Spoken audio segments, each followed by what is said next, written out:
Now then, guys. So I've got what I like to bring you is some weird and wonderful things on TikTok. Anyway, this is going to be on Instagram as well. But you don't see this. In fact, I've never seen this on a V6. You're probably going to go, oh, I've seen one of them. That's fine.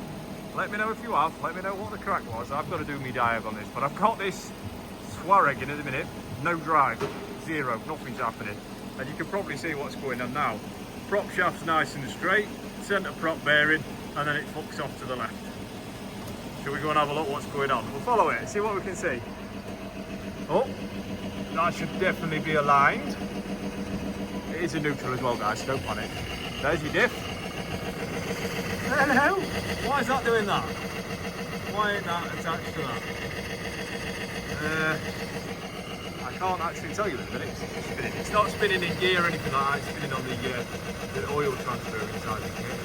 So don't panic about that. Well, just on first inspection, you see just there, it looks like it's ripped the teeth out. Now, I do know a little bit of a backstory of how this happened, or how it came to happen, which I'm not going to tell you. I'm going to let you say in the comments what you think's gone on here. But sure enough, I'm going to have to have a look and, oh yeah, let me answer this one question for you. It's probably burning inside your head. The diff does spin though. If I move the wheel, you can see the diff is spinning. So yeah, let me know in the comments what you think. I'll be back.